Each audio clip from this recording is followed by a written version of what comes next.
ਦੋਸਤੋ ਸਵਾਗਤ ਕਰ ਤੁਹਾਡੇ ਇੱਕ ਹੋਰ ਨਵੀਂ ਵੀਡੀਓ ਦੇ ਵਿੱਚ ਕਿ ਕੈਨੇਡਾ ਤੋਂ ਬਹੁਤ ਹੀ ਮੰਦਭਾਗੀ ਖਬਰ ਲੈ ਕੇ ਤੁਹਾਡੇ ਨਾਲ ਸਾਂਝੀ ਕਰ ਰਹੇ ਹਾਂ। 97C ਹਾਈਵੇ ਤੇ ਵਾਪਰਿਆ ਸ਼ਨੀਵਾਰ ਦੀ ਸ਼ਾਮ ਨੂੰ ਜਿਹੜਾ ਐਕਸੀਡੈਂਟ ਜਿਸ ਵਿੱਚ 4 ਲੋਕਾਂ ਦੀ ਮੌਤ ਹੋ ਚੁੱਕੀ ਹੈ। ਇੱਕ ਹਾਦਸਾ ਸ਼ਨੀਵਾਰ ਨੂੰ ਸ਼ਾਮ 7 ਵਜੇ ਦੇ ਕਰੀਬ ਹੋਇਆ ਹੈ। ਐਤਵਾਰ ਨੂੰ ਕੈਨੇਡਾ ਪੁਲਿਸ ਨੇ ਜਿਹੜੀ ਇਨਫੋਰਮੇਸ਼ਨ ਸਾਂਝੀ ਕੀਤੀ ਹੈ ਕਿ ਬੱਸ ਪਲਟ ਗਈ ਹੈ, ਜਿਸ ਤੋਂ ਬਾਅਦ 4 ਲੋਕਾਂ ਦੀ ਮੌਤ ਹੋ ਚੁੱਕੀ ਹੈ ਅਤੇ ਹੋਰ ਕਈ ਜ਼ਖਮੀ ਨੇ।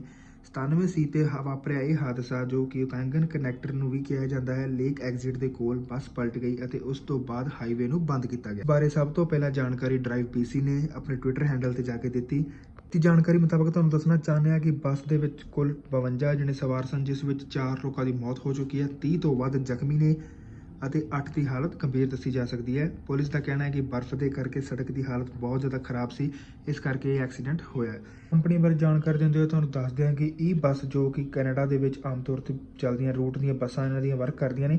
ਇਹ ਕੰਪਨੀ ਅਲਬਰਟਾ ਦੀ ਹੈ। 99C ਜੋ ਕਿ 243 ਕਿਲੋਮੀਟਰ ਦਾ ਕੁੱਲ ਰਾਹ ਹੈ। ਇਹ ਹਾਦਸੇ ਦੀ ਜਗ੍ਹਾ ਤੋਂ ਨਿਊ ਲੇਕ ਐਗਜ਼ਿਟ ਦੇ ਕੋਲ ਵੈਨਕੂਵਰ ਤੋਂ ਪੂਰਬੀ ਹਿੱਸੇ ਵੱਲ 330 ਕਿਲੋਮੀਟਰ ਦੀ ਦੂਰੀ ਤੇ ਹੈ ਤੇ ਪੱਛਮੀ ਕਲੋਨਾ ਤੋਂ 85 ਕਿਲੋਮੀਟਰ ਦੂਰ ਪੂਰਬੀ ਖੇਤਰ ਵੱਲ ਹੈ। ਇਸੇ ਤੋਂ ਬਾਅਦ ਇੱਕ ਹੈਲਪਲਾਈਨ ਨੰਬਰ ਵੀ ਜਾਰੀ ਕੀਤਾ ਗਿਆ ਹੈ, 250 545 2211।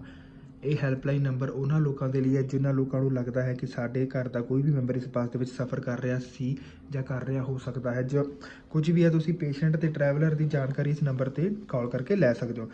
ਤੇ ਖਬਰਾਂ ਦੁਆਰਾ ਪਤਾ ਲੱਗਿਆ ਹੈ ਕਿ ਹਾਈਵੇ ਨੂੰ ਐਤਵਾਰ ਸਵੇਰ 8:20 ਤੇ ਖੋਲ੍ਹ ਦਿੱਤਾ ਗਿਆ ਸੀ, ਪਰ ਵੈਦਰ ਰਿਪੋਰਟ ਦੇ ਅਨੁਸਾਰ ਵਾਰਮਿੰਗ ਫਰੀਜ਼ਿੰਗ ਰੇਨ ਦਾ ਹਾਲੇ ਵੀ ਬਹੁਤ ਜ਼ਿਆਦਾ ਕਹਿਰ ਕੈਨੇਡਾ ਦੇ ਵਿੱਚ ਦੇਖਣ ਨੂੰ ਮਿਲ ਰਿਹਾ ਹੈ। ਕਿ ਇੱਕ ਜਿਹੜੀ ਚੇਤਾਵਨੀ ਦਿੱਤੀ ਗਈ ਹੈ ਵੈਦਰ ਰਿਪੋਰਟ ਦੇ ਵੱਲੋਂ ਕਿ ਆਉਣ ਵਾਲੇ 5-7 ਦਿਨਾਂ ਤੱਕ ਫਰੀਜ਼ਿੰਗ ਰੇਨ ਹਾਲੇ ਵੀ ਸਰੀ ਦੀਆਂ ਸੜਕਾਂ ਦੇ ਉੱਤੇ ਦੇਖਣ ਨੂੰ ਮਿਲੇਗੀ।